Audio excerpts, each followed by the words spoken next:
Hello students, myself Apeksha Mandir.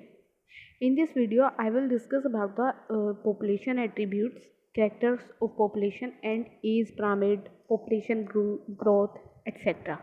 Okay, now let's start. First one is population attributes. Population attribute होता क्या है? सबसे पहले तो उससे पहले हमें ये जानने की ज़रूरत है कि पॉपुलेशन क्या होती है।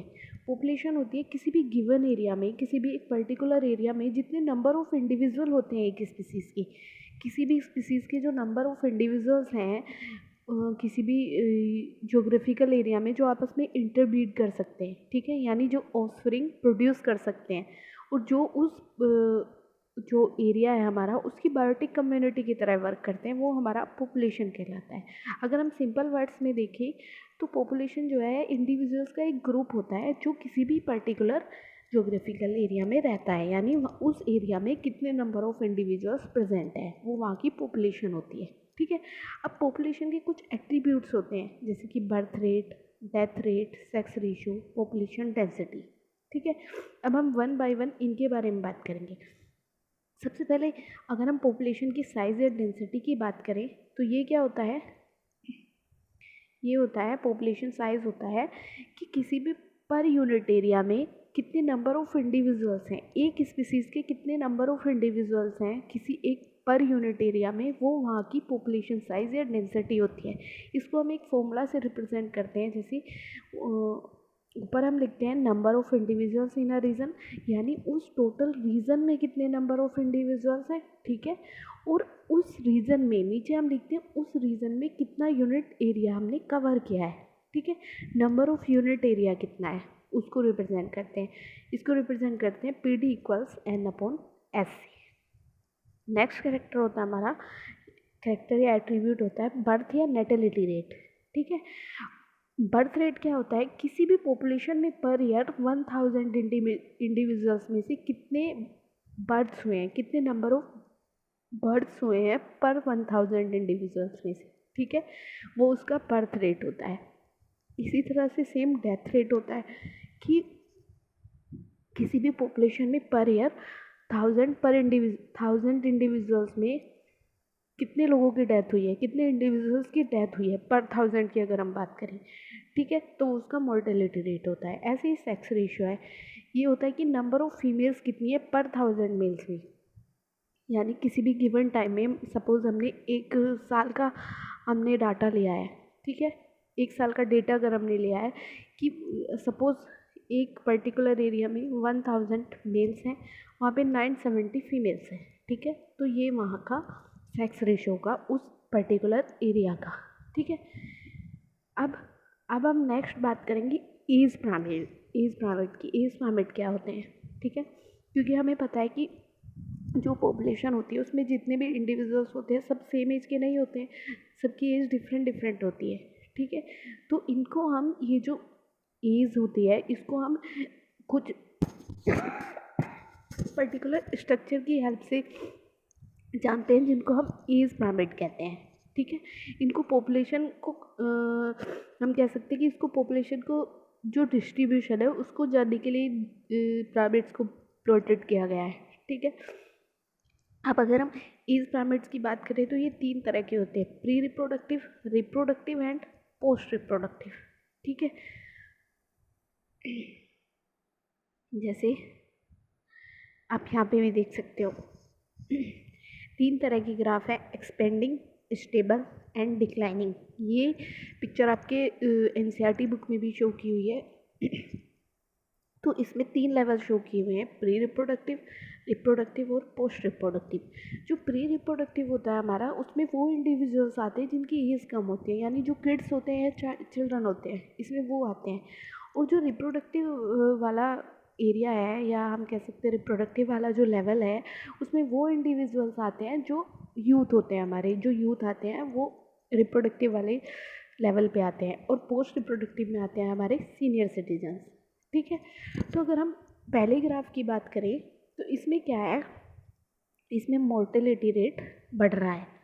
ठीक है, इसको एक्सपेंडिंग ग्राफ हम क्यों कह रहे हैं, क्योंकि आप देख सकते हो प्री रिप्रोडक्टिव यानी बच्चों का जन्म जो नेटेलिटी रेट है, सॉरी, यहाँ पे जो नेटेलिटी रेट है वो ज़्यादा है, ठीक है, यानी इंडिविजुअल्स का बर्थ ज़्यादा हो रहा है। उसके बाद आप देखते हैं कि अगर इंडिविजुअल्स का बर्थ ज़्यादा हुआ है, मतलब ज़्यादा इंडिविजुअल्स आए हैं, तो उनमें से ज़्यादा ही रिप्रोडक्टिव एज में पहुँचेंगे। अब जितने ज़्यादा इंडिविजुअल्स रिप्रोडक्टिव एज में पहुँचेंगे, इट मीन्स कि पॉपुलेशन साइज़ बढ़ेगा, ठीक है, क्योंकि रिप्रोडक्शन रेट भी हाई है, प्लस हमारा प्री रिप्रोडक्टिव जो है नेटेलिटी रेट जो है वो भी हाई है यहाँ पे, ठीक है, और प्लस मोर्टेलिटी रेट इसमें कम होता है। तो इस फर्स्ट ग्राफ में क्या है कि नेटेलिटी रेट ज़्यादा है और मोर्टेलिटी रेट कम है, इसलिए जो पॉपुलेशन है वो एक्सपेंड होगी यानी बढ़ेगी। अब हम नेक्स्ट पिरामिड की बात करें, जिसको हम स्टेबल कह रहे हैं। इस पिरामिड में क्या होता है कि प्रो रिप्रोडक्टिव जो होते हैं, प्री रिप्रोडक्टिव यानी जो चिल्ड्रन हैं, जो अंडर एज हैं, वो बहुत कम है, ठीक है। अब जितने प्री रिप्रोडक्टिव हैं उतने ही इसमें रिप्रोडक्टिव हैं, ठीक है, और ऊपर से इसमें क्या है कि जो मोर्टेलिटी रेट है वो भी उतना ही होगा जितना नेटेलिटी रेट होगा। तो इस कंडीशन में क्या होता है, नेटेलिटी रेट जो है मोर्टेलिटी रेट के इक्वल होता है, ये दोनों एक दूसरे को कैंसिल आउट कर देते हैं, यानी जितनों का जन्म हो रहा है उतनों की डेथ हो रही है। तो पॉपुलेशन एक तरह से स्टेबल हो रखी है, ना वो घट रही है ना वो बढ़ रही है, ठीक है, इसलिए इस ग्राफ को स्टेबल ग्राफ कहते हैं। नेक्स्ट है हमारा डिक्लाइनिंग। डिक्लाइनिंग की अगर हम बात करें तो इसमें जो प्री रिप्रोडक्टिव है वो बहुत कम है, ठीक है, क्योंकि यहाँ पे हमारा नेटेलिटी रेट कम है, यानी कम इंडिविजुअल्स का जन्म हो रहा है, ठीक है। फिर वो इंडिविजुअल्स जब रिप्रोडक्टिव एज में पहुँचते हैं तो यहाँ पे रिप्रोडक्टिव रेट ज़्यादा है, ठीक है। उसके बाद अगर आप मोर्टेलिटी रेट की तरफ बढ़ोगे तो पोस्ट रिप्रोडक्टिव की तरफ बढ़ोगे तो यहाँ पे मोर्टेलिटी रेट जो है वो बहुत ज़्यादा हाई है, ठीक है। तो इस कंडीशन में क्या है, ये जो हमारा डिक्लाइनिंग ग्राफ है इसमें नेटेलिटी रेट ज़्यादा है लेकिन मोर्टेलिटी रेट उससे भी ज़्यादा है, यानी दुगना है। तो इसलिए यहाँ पे पॉपुलेशन डिक्लाइन हो रही है, घट रही है। तो इस पिरामिड जो है हमें यही शो करते हैं, ओके। नेक्स्ट हम बात करेंगे कि नेटेलिटी और इमिग्रेशन क्या होता है। सबसे पहले हम नेटेलिटी, आपको पता है मैंने अभी बताया कि जितने नंबर ऑफ बर्थ होते हैं किसी भी गिवन पीरियड ऑफ टाइम में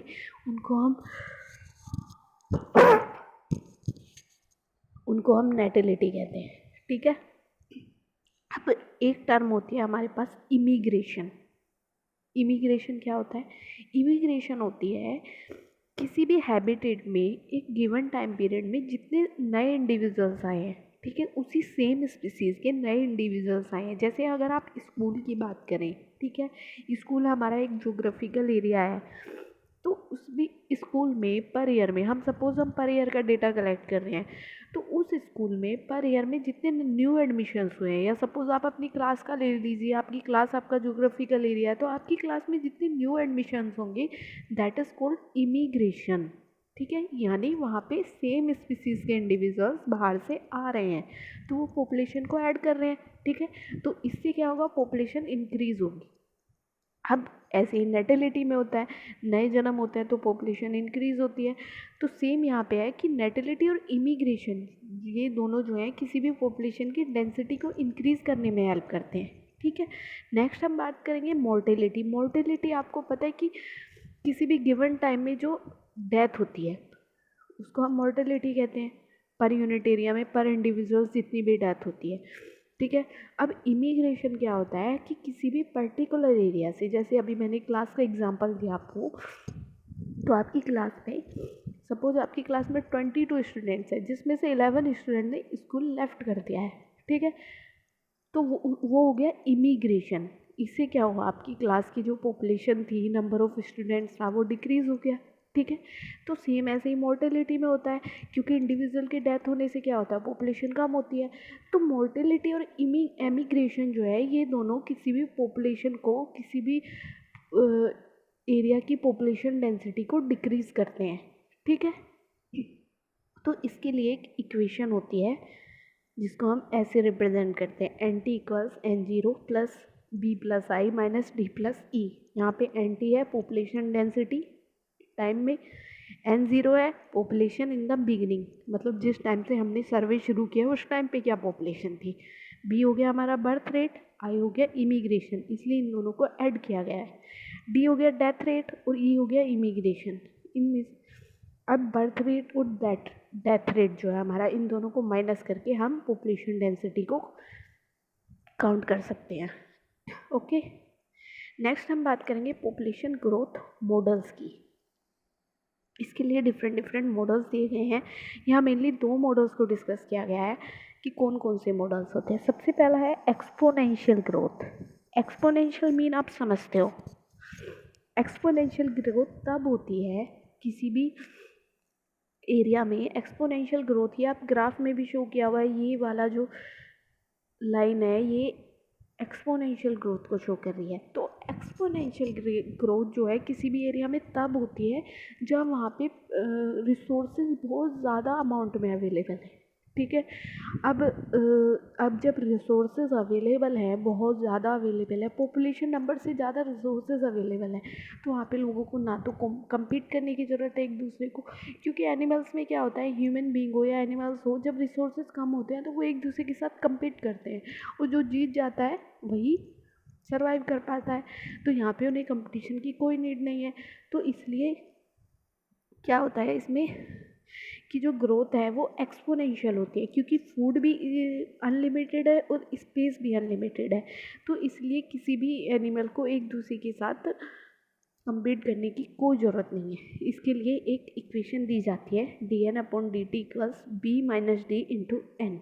ठीक है, जहाँ पे b minus D equals r मान लेते हैं हम। r क्या है, r एक इम्पोर्टेंट पैरामीटर है जो कि एबायोटिक और बायोटिक फैक्टर जो है उनका पॉपुलेशन ग्रोथ पे क्या इम्पैक्ट हो रहा है उसको शो कर रहा है। क्योंकि हमारा बर्थ और डेथ रेट दोनों ही यहाँ पे b माइनस डी है, यानी बर्थ रेट माइनस डेथ। ठीक है, तो ये दोनों ही उसे शो करते हैं पॉपुलेशन डेंसिटी को। तो इसमें ये देखा गया है कि एबायोटिक और बायोटिक फैक्टर्स का क्या इफेक्ट होता है पॉपुलेशन पे, उसको आर रिप्रेजेंट करता है। तो इस इक्वेशन को हम ऐसे भी रिप्रेजेंट कर सकते हैं dn/dt equals r into N. ठीक है, कोई भी पॉपुलेशन जब एक्सपोनेंशियल ग्रोथ दिखाती है तो ये प्लॉट जो है, जो कर्व है, वो जे शेप में आ जाता है। ये आप देख सकते हो, ये इस तरह से जे शेप में है। ओके, अब नेक्स्ट कर्व की हम बात करें वो है लॉजिस्टिक ग्रोथ मॉडल। ये कब होता है, ये तब होता है, इस ग्रोथ मॉडल में क्या होता है, कोई भी पॉपुलेशन एक्सपोनेंशियली ग्रो नहीं करती है, क्योंकि वहाँ पे जो रिसोर्सेज है वो लिमिटेड है। जितने भी रिसोर्सेज हैं वहाँ पे लिमिटेड है। तो उससे क्या होगा, जो एनिमल्स हैं या जो भी इंडिविजुअल्स हैं वहाँ पे उनमें आपस में कंपटीशन होगा। ठीक है, रिसोर्सेज को मेंटेन करने के लिए, अपनी लाइफ को मेंटेन करने के लिए उनको रहने के लिए स्पेस भी चाहिए होगा, प्लस फूड भी चाहिए होगा।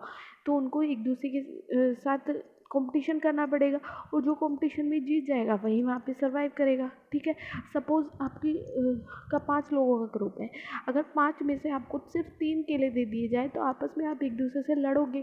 ठीक है,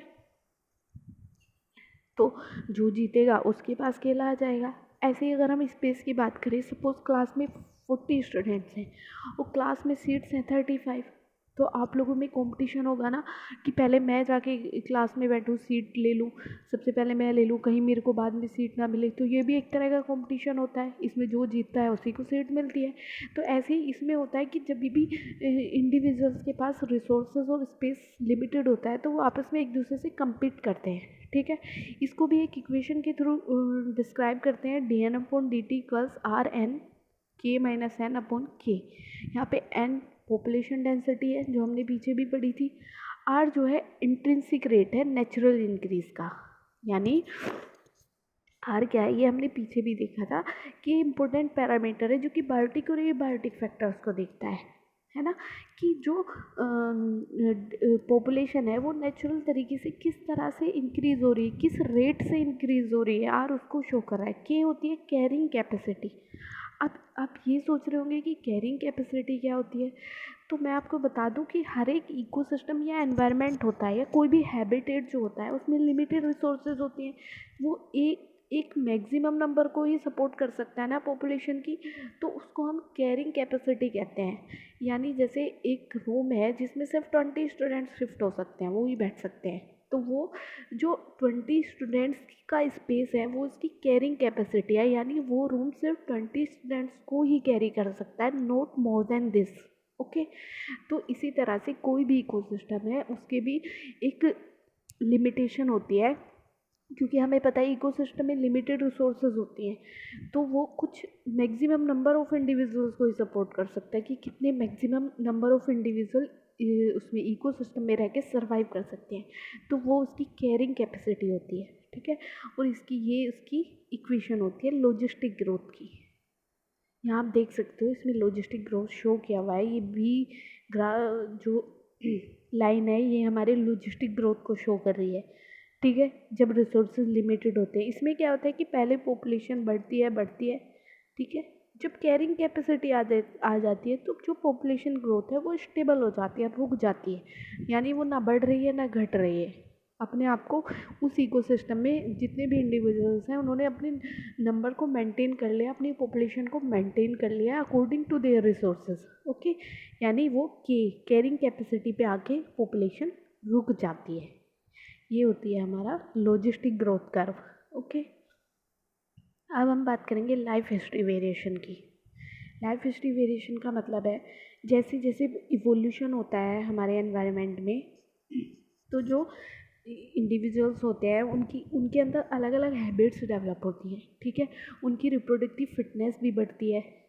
ठीक है, इसी तरह से कुछ एनिमल्स, मोस्टली बर्ड्स और मैमल्स होते हैं। लाइफ हिस्ट्री वेरिएशन का मतलब है कि सबकी लाइफ हिस्ट्री अलग अलग है सभी एनिमल्स की। अब कुछ एनिमल्स तो ऐसे होते हैं जो साल में सिर्फ एक बार ही ब्रीड कर पाते हैं, कुछ एनिमल्स ऐसे होते हैं कि जो साल में 2 बार ब्रीड करते हैं, ऐसे ही प्लांट्स के मैटर में होता है, तो ये उनकी लाइफ हिस्ट्री वेरिएशन होती है। कुछ एनिमल्स ऐसे होते हैं जिनके लाइफ हिस्ट्री में लार्वल स्टेज होती है, प्यूपा स्टेज होती है। कुछ एनिमल्स ऐसे होते हैं कि वो डायरेक्ट एक इंडिविजुअल को जन्म देते हैं, जैसे कि मैमल्स होते हैं, यंग वंस को जन्म देते हैं। ठीक है, इस तरह से सबकी लाइफ की अलग अलग स्टेजेस होते हैं, अलग अलग वेरिएशंस होती है। ठीक है, और ये जो वेरिएशंस होती है इकोलॉजिस्ट के अकॉर्डिंग क्या है, इन वेरिएशंस का बायोटिक और एबायोटिक फैक्टर जो होते हैं उनका भी इस पर इफेक्ट पड़ता है। कैसे, हम आगे जानेंगे। हम देखेंगे पॉपुलेशन इंटरेक्शंस की। पॉपुलेशन इंटरेक्शंस क्या होता है? अब जो लिविंग ऑर्गेनिज्म होते हैं बायोलॉजिकल कम्युनिटी में, वो एक दूसरे के साथ इंटरेक्ट करते हैं आपस में। ठीक है, तो ये जो इंटरेक्शन होता है ये 2 तरह का होता है। फर्स्ट होता है हमारा inter specific interaction. Inter specific होता है डिफरेंट स्पीसीज़ के बीच में, यानी कुछ डॉग्स की स्पीसीज़ है और कुछ कैट की स्पीसीज़ है। ठीक है, तो उन दोनों में आपस में इंटरेक्शन होगा। तो जब डिफरेंट स्पीसीज़ के बीच में कंपटीशन होता है तो उसको हम इंटर स्पेसिफिक इंटरेक्शन कहते हैं। ठीक है, ऐसे ही इंट्रा स्पेसिफिक होता है, ये इंटरेक्शन होता है सेम स्पीसीज़ के इंडिविजुअल्स में। जब सेम स्पीसीज़ के इंडिविजुअल एक दूसरे के या तो बेनिफिट करते हैं या एक दूसरे को हार्म पहुंचाते हैं। इंटरेक्शन किसी भी तरह का हो सकता है, बेनिफिशियल भी हो सकता है, हार्मफुल भी हो सकता है और न्यूट्रल भी हो सकता है। ठीक है, तो जब सेम स्पीसीज़ के बीच हो रहा है, यानी कैट्स की अलग अलग स्पीसीज़ है, उनके बीच में अगर इंटरेक्शन हो रहा है तो वो होगा हमारा इंटर स्पेसिफिक इंटरेक्शन। ठीक है, अब इंटरेक्शन के टाइप्स यहाँ आपको शो किए हुए हैं नीचे टेबल में। सबसे पहले होता है हमारा प्रीडेशन। अब यहाँ आपको 2 टेबल शो की हुई है, 2 columns, species A and species B. Predation में यहाँ पे प्लस का मतलब है कि एक स्पीसीज़ को इसमें फ़ायदा होता है और एक को नुकसान होता है। ओके, ऐसे ही अगर हम कंपटीशन की बात करें तो कंपटीशन में दोनों ही स्पीसीज़ का नुकसान होता है किसी ना किसी तरीके से, ये हम आगे डिस्कस करेंगे। पैरासिटिज्म की अगर हम बात करें तो एक स्पीसीज़ को बेनिफिट होता है, एक को हार्म होती है। कमेंसलिज्म में एक को बेनिफिट होता है और दूसरे को ना कोई हार्म होती है ना कोई बेनिफिट होता है, यानी वो न्यूट्रल रहता है। ऐसी अमेंसलिज्म में बात करें तो एक स्पीसीज़ को नुकसान पहुंचता है और एक को कोई फ़र्क नहीं पड़ता है। और म्यूचुअलिज्म की अगर हम बात करें तो इसमें दोनों ही स्पीसीज़ को फ़ायदा होता है। अब हम 1 बाय 1 इसको डिस्कस करेंगे। फर्स्ट है हमारा प्रीडेशन।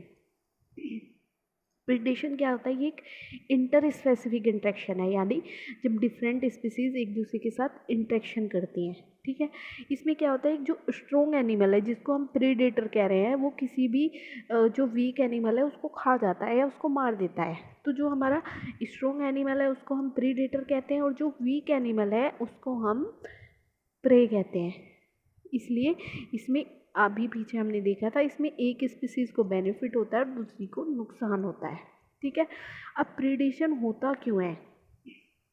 प्रीडेशन एक रास्ता है जिससे कि एनर्जी ट्रांसफ़र हो सकती है लोअर ट्रॉफिक लेवल से हायर ट्रॉफिक लेवल की तरफ। जैसे लोअर ट्रॉफिक लेवल पे हमारे ऑटोट्रॉफ्स आते हैं जो अपना खाना खुद बनाते हैं, उसके बाद हर्बीवोर्स आते हैं, फिर हमारे कार्निवोर्स आते हैं, फिर टॉप कार्निवोर्स आते हैं। तो इस तरह से इनमें भी लोअर कैटेगरी से अपर कैटेगरी की तरफ एनर्जी का ट्रांसफ़र होता है। तो प्रीडेशन इसीलिए भी ज़रूरी होता है।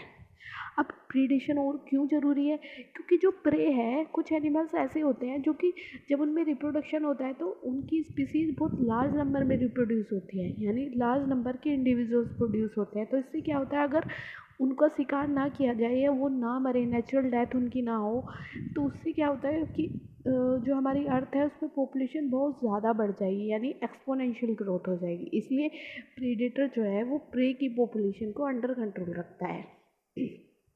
नेक्स्ट है, अगर हम प्रेडेटर की ही बात करें, एक होती है प्रे डिफेंस मैकेनिज्म। कैसे होता है?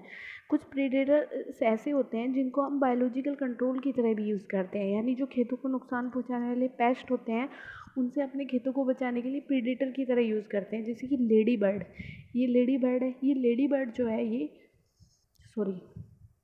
लेडी बर्ड है।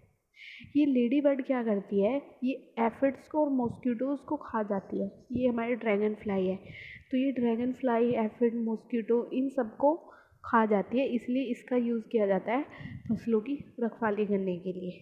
नेक्स्ट है कुछ प्रे स्पीसीज ऐसी होती हैं जो कि अपने प्रेडेटर से बचने के लिए, यानी जो उनका शिकार करने वाला एनिमल है उससे बचने के लिए कुछ मेथड्स यूज़ करती हैं, जिनको हम कैमोफ्लेग भी कहते हैं, ठीक है। यानी वो अपनी बॉडी के कलर को चेंज कर लेती हैं, जिसको हम कैमोफ्लेग कहते हैं। इसका एग्जांपल है फ्रॉग्स। कुछ इंसेक्ट और फ्रॉग ऐसे होते हैं कि जो कि अपनी अपनी बॉडी को ऐसी ही जगह पे छुपा लेते हैं जाके कि जिस तरह से उनकी बॉडी का कलर होता है। जैसे यहाँ आप देख सकते हो, इस फ्रॉग का कलर येलो कलर है, जैसे कि सूखी पत्तियों का होता है। तो ये फ्रॉग क्या करता है, अपने प्रेडेटर से बचने के लिए अपने आप को सूखी पत्तियों में छुपा लेता है, यानी इसका कलर उससे मैच हो जाता है। तो इस मेथड को हम कैमोफ्लेग या क्रिप्टिक कलरेशन कहते हैं। यानी कोई भी जो इंसेक्ट है या फिर फ्रॉग वगैरह होते हैं वो अपने आप को अपनी स्किन के कलर जैसे ही बैकग्राउंड में छुपा लेते हैं। नेक्स्ट है मोनार्क बटरफ्लाई। ये मोनार्क बटरफ्लाई क्या है कि ये बहुत ज़्यादा डिसटेस्टफुल होती है, यानी इसका अगर कोई भी इसका शिकार करता है एनिमल तो इसका टेस्ट बहुत गंदा होता है। मेनली इसका शिकार बर्ड करती है, तो इसका टेस्ट गंदा होने की वजह से वो इसका शिकार नहीं करती है, क्योंकि इसकी बॉडी में एक केमिकल बनता है जिसकी वजह से इसकी बॉडी का टेस्ट ख़राब होता है। अब ये केमिकल कहाँ से आता है इसकी बॉडी में? जब भी ये कैटरपिलर स्टेज में होती है, यानी हमें पता है कि जो बटरफ्लाई है उसकी लाइफ साइकिल में कैटरपिलर स्टेज आती है, ठीक है, जो लार्वा स्टेज होती है उसके बाद। तो ये कैटरपिलर स्टेज में ये पॉइजनस वीड्स को खाता है, यानी खेतों में जो जहरीली घास हो जाती है ये उस पर फीड करता है। तो उस पर फीड करने की वजह से वो केमिकल इसकी बॉडी में स्टोर हो जाता है। तो जब भी बर्ड्स इसको प्रेडेट करती हैं, इसको खाती हैं, तो उनको डिसटेस्टफुल फील होता है, जिससे वो इनका शिकार नहीं करती हैं। ऐसे ही कुछ हर्बीवोर्स होते हैं जो कि प्लांट्स के प्रेडेटर्स हैं, जैसे कि कुछ फाइटोफेगस वो होते हैं जो कि प्लांट की पत्तियों को खाते हैं और प्लांट का सैप, यानी जो पत्तियों का रस होता है, स्टेम का रस होता है, उसको चूसते हैं, जिससे कि क्या होता है उनका प्लांट्स का क्लोरोफिल ख़त्म हो जाता है। ये भी एक तरह के प्रीडेटर होते हैं, इनको हम हर्बीवोर्स प्रीडेटर कहते हैं, ठीक है। मोस्टली 25% जो इंसेक्ट की स्पीसीज़ है वो भी हर्बीवोरस प्रीडेटर्स हैं। ऐसे ही नेक्स्ट है, ऐसे ही कुछ प्लांट्स होते हैं जो कि अपने आप को प्रीडेटर्स से बचाने के लिए, एनिमल से बचाने के लिए अपने अंदर कुछ स्पेशल कैरेक्टर डेवलप कर लेते हैं। या कुछ केमिकल मैकेनिज्म डेवलप कर लेते हैं जिससे कि जो हर्बीवोर्स एनिमल्स हैं जो प्लांट्स पे फीड करते हैं वो उनको ना खा पाएँ। जैसे कि आप एग्जांपल देख सकते हो बोगनविलिया का जो प्लांट होता है ये अपने अंदर थॉर्न डेवलप कर लेता है, बड़े बड़े कांटे डेवलप कर लेता है जिससे जो ग्रेजिंग एनिमल्स हैं वो इसको नहीं खा पाते। ऐसे ही एकेशिया होता है, एकेशिया के अंदर भी छोटे छोटे कांटे होते हैं जिससे कि हर्बीवोर्स एनिमल्स इनको खा ना सके। अब नेक्स्ट है कुछ प्लांट्स हमारे ऐसे होते हैं जो कि अपने आप को डिफेंड करने के लिए, अपनी डिफेंस के लिए वो केमिकल प्रोड्यूस करते हैं। जैसे कि कैलोट्रोपिस है, इसको हम आँखी का पेड़ भी देखते हैं। आप जब भी इसको तोड़ते हो तो इसमें से दूध जैसा कुछ लिक्विड निकलता है, ठीक है। तो ये कैलोट्रोपिस जो है ये एक तरह का पॉइज़न प्रोड्यूस करता है जो कि ग्लाइकोसाइड पॉइज़न होता है। ये एक तरह का कार्डियक पॉइज़न है, यानी ये हमारा जो कार्डियक सिस्टम होता है उसको अफेक्ट करता है। इसी तरह से निकोटीन यानी तंबाकू का जो प्लांट होता है, कैफीन कॉफ़ी चाय के जो प्लांट होते हैं, क्विनीन एक हमारी ड्रग होती है, ओपियम भी हमारी ड्रग होती है। ये सब जो है ये केमिकल्स हैं जो कि प्लांट प्रोड्यूस करते हैं जिससे कि हर्बीवोरस एनिमल्स जो हैं वो इनको खा ना सकें, ठीक है। नेक्स्ट हम बात करेंगे कंपटीशन की। कंपटीशन क्या होता है? कंपटीशन जो है ये इंडिविजुअल्स के बीच में एक इंटरेक्शन होता है। सेम स्पीसीज़ के बीच में भी हो सकता है और डिफरेंट स्पीसीज़ के बीच में भी हो सकता है। यानी हम कह सकते हैं कि जो कंपटीशन है वो इंट्रा स्पेसिफिक भी हो सकता है और इंटर स्पेसिफिक भी हो सकता है। जो सेम स्पीसीज़ के बीच तब होता है जब हमारे पास रिसोर्सेज लिमिटेड होती हैं, ठीक है, तब होता है। कुछ केसेस में रिसोर्सेज लिमिटेड नहीं होती लेकिन जो फीडिंग एफिशिएंसी है वो रिड्यूस हो जाती है दूसरी स्पीसीज़ के इंटरफेयर करने की वजह से, ठीक है। यानी उनका जो खाना खाने की हैबिट है वो अपनी हैबिट को कम कर लेते हैं जब किसी दूसरी स्पीसीज़ का इंटरफेयर हो जाता है। इसका एग्जांपल है अबिंगटन टोर्टोइज। गैलापागोस आइलैंड पे ये टोर्टोइज रहते हैं, ये एक्सटेंड हो गए थे कुछ ही टाइम में क्योंकि वहाँ पे क्या हुआ था वो जो हमारा आइलैंड था उस पे जब गोट्स को इंट्रोड्यूस कराया गया तो जो गोट्स थे उन्होंने सारी घास वहाँ की चर ली थी जिसकी वजह से ये जो टोर्टोइज थे इनके लिए इनकी जो फीडिंग एफिशिएंसी थी वो चेंज हो गई थी, ठीक है, जिसकी वजह से ये एक्सटिंक्ट हो गई क्योंकि गोड की ब्राउजिंग एफिशिएंसी टोर्टोइज से ज़्यादा होती है। यानी गोट्स जो होती हैं वो बहुत जल्दी घास चरती हैं जबकि टोर्टोइज इतना जल्दी घास नहीं चर पाते हैं जिसकी वजह से वो एक्सटिंक्ट हो गए थे। ऐसे ही कुछ अनरिलेटेड स्पीसीज़ होती हैं यानी जिनका एक दूसरे से कोई रिलेशन नहीं होता है लेकिन फिर भी उनमें सेम रिसोर्सेज के लिए कंपटीशन होता है। इसका एग्जांपल है जैसे कि फ्लैमिंगो और फिश, ये दोनों जू प्लैंकटन के लिए कम्पीट करते हैं यानी इनका फूड सेम है। यानी जो फ्लैमिंगो बर्ड है वो भी जू प्लैंकटन पे फीड करती है और जो फिश है वो भी जू प्लैंकटन पे फीड करती है, तो इन दोनों में कंपटीशन होता है। ऐसे ही कुछ कॉम्पिटिटिव रिलीज होते हैं जैसे कि एक स्पीसीज जिसका डिस्ट्रीब्यूशन रेस्ट्रिक्ट होता है यानी वो किसी एक पर्टिकुलर एरिया में ही रह सकती है, वो दूसरे एरिया में नहीं रह सकती, ठीक है। क्यों, किस वजह से? एक सुपीरियर स्पीसीज़ की वजह से। जैसे सपोज शेर का अपना एक एरिया है, ठीक है, जंगल में शेर का अपना स्पेसिफिक एरिया है, तो उस एरिया में अगर कोई दूसरी स्पीसीज जाती है तो उसको ख़त्म कर देता है, तो उसका डिस्ट्रीब्यूशन रेस्ट्रिक्ट हो गया। फिर वो जो एनिमल है, छोटे एनिमल हैं, वो उसकी एरिया में जाएंगे नहीं, वो अपने एरिया तक लिमिटेड होकर रह जाएंगे, तो उनका जगह जगह पे डिस्ट्रीब्यूशन नहीं हो पाएगा, उनकी पॉपुलेशन फैल नहीं पाएगी। तो ऐसा होता है एक सुपीरियर स्पीसीज़ की वजह से, और इस प्रोसेस को हम कॉम्पिटिटिव रिलीज कहते हैं, ओके। ये जो सुपीरियर स्पीसीज़ होती है, ये जो है जो हमारी इन्फीरियर स्पीसीज़ है यानी जो कमज़ोर स्पीसीज़ है, ये तब एक्सपेंड होती हैं जब भी इनकी कॉम्पिटिटिंग स्पीसीज़ जो है वो रिमूव कर दी जाती है। यानी जैसे शेर है जंगल में, अगर उसका शिकार कर लिया जाए तो ये जो छोटी स्पीसीज़ है जिनका शेर शिकार करता है वो डिस्ट्रीब्यूट हो जाएंगी, यानी वो अपने आप को पूरे जंगल में फैला लेंगी अपनी पॉपुलेशन को। तो ऐसा सिर्फ उस कंडीशन में होता है, ठीक है। अब यहाँ पे है गोस का कॉम्पिटिटिव एक्सक्लूजन प्रिंसिपल। ये क्या कहता है? ये कहता है कि कोई भी दो क्लोज रिलेटेड स्पीसीज जो हैं जब वो सेम रिसोर्स के लिए compete करती हैं तो वो एक साथ एग्जिस्ट नहीं कर सकती। इसमें क्या होगा, जो इन्फीरियर है, जो कमज़ोर है, वो एलिमिनेट हो जाएगा, उसको सुपीरियर वाला जो है वो एलिमिनेट कर देगा। ऑब्वियस सी बात है, जो स्ट्रॉन्ग स्पीसीज़ है वो वीक स्पीसीज़ को एलिमिनेट कर देगी या ख़त्म कर देगी। ठीक है। नेक्स्ट है रिसोर्स पार्टीशनिंग। ये वो मैकेनिज़्म है जो कि को एग्जिस्ट करती है, यानी कुछ स्पीसीज़ ऐसी होती हैं जो कंपटीशन फेस नहीं करना चाहती, वो किसी भी रिसोर्स के लिए कंपटीशन ना करके वो अपनी हैबिट्स को चेंज कर लेती है जिससे कि उनमें किसी तरह का कोई कंपटीशन ना हो। जैसे कि आप देख सकते हो कि कोई भी दो स्पीसीज़ हैं जो कि सेम रिसोर्स के लिए कम्पीट कर रही हैं, तो वो कंपटीशन को अवॉइड करती हैं और उसके बजाय वो कोई दूसरा रास्ता चुनती है, यानी या तो वो अपना फीडिंग का टाइम बदल देती हैं। ठीक है, कि जिस टाइम पे एक स्पीसीज फीड कर रही है वो अपना दूसरा टाइम चूज़ कर लेती है और अपनी फोरेजिंग पैटर्न, यानी उनका जो शिकार करने का पैटर्न होता है, खाना ढूंढने का पैटर्न होता है, वो उसको भी चेंज कर लेती है जिससे कि वो कंपटीशन को अवॉइड कर सके, उनको कम्पीट ना करना पड़े। ओके, जैसे कि एग्जांपल है मैक आर्थर। मैक आर्थर ने, ये हमारे एक साइंटिस्ट थे जिन्होंने दिखाया कि 5 क्लोज रिलेटेड स्पीसीज थी वार्बल्स की, जो कि एक ही पेड़ पे रहती थी। तो ये जो है इन्होंने को एग्जिस्ट किया, मतलब ये एक साथ एग्जिस्ट कर पाई। इन्होंने कंपटीशन को अवॉइड करने के लिए अपनी एक्टिविटी चेंज कर दी, यानी जब एक स्पीसीज शिकार करने जाती थी तो दूसरी स्पीसीज उस टाइम पे नहीं जाती थी, उसने अपने शिकार का टाइम चेंज कर दिया। तो इस तरह से ये दोनों आपस में को एग्जिस्ट कर पाई और इनमें किसी तरह का कोई कंपटीशन नहीं हुआ। नेक्स्ट आता है हमारा पैरासिटिज्म। पैरासिटिज्म एक तरह का इंटर स्पेसिफिक इंट्रैक्शन है, यानी डिफरेंट स्पीसीज़ के बीच में होता है, जहाँ पे एक स्पीसीज़ होती है पैरासाइट और दूसरी स्पीसीज़ जो होती है वो होस्ट होती है, यानी जिस पे वो स्पीसीज़ रह रही होती है, जिस पे फीड कर रही होती है या अपने आप को छुपाने के लिए, जगह लेने के लिए रह रही होती है, उसको हम होस्ट कहते हैं। और जो स्पीसीज़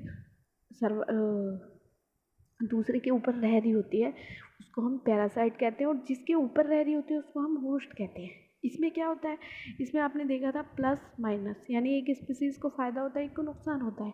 जो होस्ट होता है उसको नुकसान होता है और जो पैरासाइट होता है उसको फ़ायदा होता है। अब पैरासाइट जो है ये होस्ट स्पेसिफिक होते हैं और पैरासाइट जो है अपने होस्ट के साथ ही को इवोल्व कर सकते हैं। मीन टू से कुछ पैरासाइट ऐसे होते हैं कि सिर्फ एक ही होस्ट में रह सकते हैं, उनको अगर कोई दूसरी स्पीसीज़ का होस्ट दिया जाए या उसके साथ अगर वो रहना चाहें तो वो नहीं रह सकते हैं। और कुछ पैरासाइट ऐसे होते हैं कि अगर उनका होस्ट ना हो, उनका होस्ट अगर मर जाता है तो वो भी मर जाते हैं, उनका होस्ट अगर एग्जिस्ट कर रहा है तो वो भी एग्जिस्ट कर रहे हैं। ठीक है। अब को इवोल्व का मीन क्या होता है कि अगर होस्ट जो है एक स्पेसिफिक मैकेनिज्म इवोल्व करता है या डेवलप करता है अपने पैरासाइट को रिजेक्ट करने के लिए या उसके अंदर रजिस्ट करने के लिए, रहने के लिए, तो पैरासाइट को जो है अपनी मैकेनिज्म को न्यूट्रलाइज करना पड़ता है। ठीक है। कुछ पैरासाइट ऐसे होते हैं जो कि ऐसी मैकेनिज्म डेवलप करते हैं जो कि होस्ट की मैकेनिज्म को न्यूट्रलाइज कर देती है जिससे कि वो को इवोल्व कर सके। ठीक है। अब जो पैरासाइट अडेप्टेशन क्या होती है, पैरासाइट्स को इवोल्व कर सकते हैं या अपने सेंस ऑर्गन्स को ख़त्म कर सकते हैं। इनमें जो हुक्स या सकर्स होते हैं इनकी बॉडी में, जिसके थ्रू ये होस्ट पे जाके चिपकते हैं, उसको वो भी इनका एक तरह का अडेप्टेशन है। ठीक है। दूसरा, इनमें डाइजेस्टिव सिस्टम नहीं होता है। दूसरा, इनकी रिप्रोडक्टिव कैपेसिटी बहुत ज़्यादा होती है, यानी जैसे ही इनको होस्ट मिल जाता है तो ये बहुत हाई रेट से रिप्रोडक्शन करते हैं। कुछ पैरासाइट्स ऐसे होते हैं जिनकी लाइफ साइकिल कॉम्प्लेक्स होती है और जनरली दो इंटरमीडिएट होस्ट होते हैं। ठीक है। इनमें जो इंटरमीडिएट होस्ट हैं, जो बीच वाले होस्ट होते हैं, ये वेक्टर का काम करते हैं। वेक्टर मीन टू से ये उसको पैरासाइट को एक बॉडी से दूसरी बॉडी में ले जाने का काम करते हैं। ठीक है, इसलिए इनको वेक्टर्स कहा जाता है। जैसे कि अगर हम ह्यूमन लीवर फ्लूक की बात करें तो इसके दो इंटरमीडिएट होस्ट होते हैं, यानी एक पहले तो ये स्नेल की बॉडी में रहता है और दूसरा ये फिश की बॉडी में रहता है और वहाँ से फिर ह्यूमन की बॉडी में आता है। तो ये दोनों दो हैं, इसके इंटरमीडिएट होस्ट हैं और इसका लास्ट परमानेंट होस्ट जो होता है वो ह्यूमन बीइंग होता है। ऐसे ही मलेरिया पैरासाइट है, इसका एक होस्ट होता है मॉस्किटो और दूसरा होता है ह्यूमन। ठीक है। इसके भी दो होस्ट होते हैं और जो मॉस्किटो होता है ये सिर्फ इंटरमीडिएट होस्ट का काम करता है, यानी ये उस पैरासाइट को, जो मलेरिया फैलाने वाला जो पैरासाइट होता है, ये उसको ह्यूमन बॉडी तक पहुंचाने का काम करता है, या एक तरह से हम कहते हैं वेक्टर का काम करता है। ठीक है। नेक्स्ट, ह्यूमन लाइस और टिक्स जो होती हैं, जुएँ जो होती हैं ये एक्टोपैरासाइट होते हैं, यानी ये बॉडी के बाहर फीड करती है। ऐसे ही कोपीपोड्स होते हैं, ये भी पैरासाइट होते हैं जो कि कुछ मैरीन फिशेस की बॉडी पे रहते हैं, जिससे इनको फूड और शेल्टर दोनों मिलती हैं। ऐसे ही कस्कुटा, ये आप देख सकते हो, ये कस्कुटा प्लांट है, ये एक पैरासिटिक प्लांट है जो कि जो छोटे छोटे ट्रीज़ होते हैं उनके ऊपर ग्रो करता है। उनकी जड़ों से ये न्यूट्रिशन लेता है, उनके स्टेम से, उनके रूट से इसको न्यूट्रिशन मिलता है। ठीक है, क्योंकि इसका जो क्लोरोफिल है और लीव्स जो है वो इवोल्यूशन के दौरान ख़त्म हो गई थी। जैसे जैसे इवोल्यूशन हुआ, जैसे जैसे चेंजेस आए एनवायरनमेंट में, उसके अकॉर्डिंग प्लांट्स में भी अडेप्टेशन हुआ, उनमें चेंजेस आए जिसको हम इवोल्यूशन कहते हैं। तो इवोल्यूशन के दौरान इसका क्लोरोफिल ख़त्म हो गया था, जिससे ये अपना खाना खुद नहीं बना सकता है। इसकी लीव्स भी ख़त्म हो गई थी। अगर लीव्स नहीं है, क्लोरोफिल नहीं है, तो फोटोसिंथेसिस भी नहीं होगा। ठीक है, तो इसका जो होस्ट प्लांट होता है होस्टोरिया, इस होस्टोरिया इसका एक ऑर्गन होता है, ये आप देख सकते हो यहाँ पे, जिसके थ्रू ये उससे चिपकता है पेड़ से। तो ये होस्ट प्लांट से होस्टोरिया के थ्रू न्यूट्रिशन लेता है। नेक्स्ट हम बात करेंगे कमेंसिलिज्म की। ये भी इंटरस्पेसिफिक इंटरेक्शन है, ये भी डिफरेंट स्पीसीज़ के बीच में होता है। इसमें एक स्पीसीज़ को बेनिफिट होता है और दूसरी को ना तो फ़ायदा होता है ना नुकसान होता है। आपने देखा था कि ये शो करता है प्लस और ज़ीरो। ठीक है, फॉर एग्जांपल जैसे कि एपीफाइट्स जो है ये ऑर्किड्स होते हैं, जो कि किसी भी एपीफाइट्स उन प्लांट्स को कहते हैं जो किसी भी दूसरे प्लांट के ऊपर ग्रो करते हैं। ठीक है, इसका एग्जांपल है ऑर्किड्स, जो कि किसी भी एक ट्री की ब्रांच पे छोटी सी टहनी पे उग जाते हैं। ऐसे ही बार्नेकल्स होते हैं जो कि व्हेल की बैक पे रहते हैं, जो व्हेल्स होती हैं, व्हेल मछली होती है उसकी बैक पे रहते हैं। यानी इससे व्हेल को कोई नुकसान नहीं होता, बस उनको शेल्टर और फूड मिलता रहता है। ऐसे ही एग्रेट और ग्रेजिंग कैटल, इग्रेट और ग्रेजिंग कैटल जो है इन दोनों के बीच एसोसिएशन होता है। इग्रेट क्या करता है, ये हमेशा कैटल के क्लोज रहता है जब भी ये शिकार कर रहा है, क्योंकि वो चर रहे होते हैं कैटल्स, तो इधर उधर भाग रहे होते हैं, तो इसको आसानी से इंसेक्ट मिल जाते हैं। ठीक है, इसको इंसेक्ट्स के लिए ज़्यादा इधर से उधर जाने की ज़रूरत नहीं पड़ती, ये जो हमारे कैटल्स होते हैं उनकी बॉडी पे बैठ जाता है, फिर इसको यहाँ से इंसेक्ट मिलते रहते हैं ईजिली। ऐसे ही क्लोन फिश होती है जो कि सी एनिमल्स के साथ रहती है। ये क्लोन फिश जो है जो इसके प्रीडेटर्स होते हैं, अपने शिकारियों से बचने के लिए ये सी एनिमल की बॉडी पे रहती है। ऐसे ही शक्कर फिश होती है जो कि फूड चूसती है, वो शार्क की बैक पे रहती है, प्लस उसको इससे क्या होता है, उसको प्रोटेक्शन मिल जाती है, दूसरी बड़ी मछलियों से वो अपने आप को प्रोटेक्ट कर लेती है। ठीक है, नेक्स्ट है म्यूचुअलिज्म क्या होता है, ये इंटर स्पेसिफिक इंटरेक्शन है, यानी इसमें दोनों ही स्पीसीज़ का बेनिफिट होता है। जैसे कि लाइकेन्स जो है ये फंगई और एल्गी, यानी जो एल्गी हमारी जो ब्लू ग्रीन एल्गी होती है और फंगस, इन दोनों के बीच का रिलेशन होता है। ठीक है, ऐसे ही माइकोराइजा में क्या होता है, ये रिलेशन होता है फंगस के बीच का, और जो हायर प्लांट्स की रूट होती है उनके बीच का रिलेशन होता है। फंगई क्या करती है, वो रॉक्स जो होती हैं, जितनी भी चट्टानें होती हैं, उनसे न्यूट्रिएंट्स को अब्जॉर्ब करके प्लांट को देती है, और प्लांट जो है जो फंगई होती है उसको एनर्जी प्रोवाइड कराता है, उसको कार्बोहाइड्रेट प्रोवाइड कराता है, क्योंकि फंगई आपको पता है वो अपना खाना खुद नहीं बना सकती है। ठीक है, ऐसे ही जो प्लांट्स हैं वो इंसेक्ट्स पे डिपेंड होते हैं पोलिनेशन के लिए, और बदले में उनको क्या देते हैं, वो इंसेक्ट्स को वो नेक्टर देते हैं और पोलन्स देते हैं खाने के लिए, रस मिलता है उनको चूसने के लिए। तो इसमें दोनों ही स्पीसीज़ का फ़ायदा हो रहा है। ऐसे ही कुछ एनिमल्स होते हैं जो कि प्लांट्स का डिस्पर्सल में हेल्प करते हैं, सीड को फैलाने में दूर दूर तक हेल्प करते हैं, और वो जो प्लांट्स होते हैं वो एनिमल्स को बदले में फूड देते हैं। तो इसमें दोनों का फ़ायदा होता है। ऐसे ही फिग ट्री और पोलिनेटर स्पीसीज है वास्प की। ये जो फिग ट्री होता है और कुछ ततई जो इनको हम वास्प कहते हैं, उनकी कुछ स्पीसीज़ होती है। तो ये जो वास्प होते हैं ये इनके फ्रूट के अंदर रहते हैं, फिग के फ्रूट के अंदर रहते हैं। अब वास्प कैसे हेल्प करते हैं, वास्प क्या करते हैं, पोलिनेट करने में हेल्प करते हैं। ठीक है, और जो ये फ्रूट होता है फिग ट्री का, ये इसको शेल्टर देता है, जिससे कि ये रिप्रोडक्शन कर सकता है। जिस फ्रूट के अंदर ये रहता है, फिग ट्री पे जो फ्रूट आते हैं उनके अंदर ये रहता है, तो उसके अंदर रहकर ये रिप्रोडक्शन कर पाता है। ठीक है, अब लास्ट है हमारी अमेंसिलिज्म। ये भी एक तरह का इंटर स्पेसिफिक इंटरेक्शन है जिसमें एक को नुकसान होता है, दूसरे को ना नुकसान होता है ना फ़ायदा होता है, ना बेनिफिट होता है ना कोई हार्म होता है, ठीक है। जैसे कि पेनिसिलियम। पेनिसिलियम जो है ये एक तरह का बैक्टीरिया है, ये एक तरह का फंगस होता है, सॉरी पेनिसिलियम।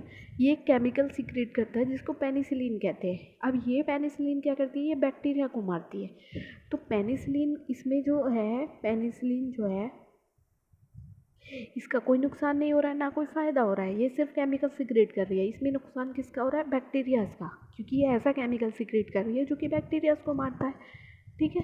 अब ये यहाँ पे कुछ क्वेश्चन दिए हुआ है आपको, जैसे कि कस्कुटा जो है जो किसी भी शू फ्लावर प्लांट पे ग्रो करता है उसके बीच में कैसा इंटरेक्शन है, उसके बीच में होता है पैरासिटिज्म। ऐसे ही माइकोराइजा है जो हायर प्लांट्स में रहता है उनके बीच में होता है म्यूचुअलिज्म। क्लोन फिश जो कि सी एनिमोन के टेंटिकल्स पे रहती है वो होता है कमेंसिलिज्म। कोयल जो कि कौवे के घोंसले में अंडे देती है वो होती है ब्रूड पैरासिटिज्म। हाँ, ब्रूड पैरासिटिज्म होती है जब कोई भी एनिमल अपने फ़ायदे के लिए किसी दूसरे को यूज़ करता है, उसको ब्रूड पैरासिटिज्म कहते हैं, ठीक है। तो ऐसा सिर्फ कोयल करती है जो कि कौवे के घोंसले में अंडे दे देती है। नेक्स्ट है 5 क्लोजली रिलेटेड स्पीसीज है वार्बल्स की जो कि सेम ट्री पे रहते हैं। इसको क्या कहते हैं, इसको कहते हैं कॉम्पिटिशन विद रिसोर्स पार्टीशनिंग। ये हमने पीछे पढ़ा था कि कॉम्पिटिशन से बचने के लिए कुछ स्पीसीज आपस में समझौता कर लेती हैं जिससे कि वो साथ साथ को एग्जिस्ट कर पाए। Okay, thanks for watching, please like share and subscribe.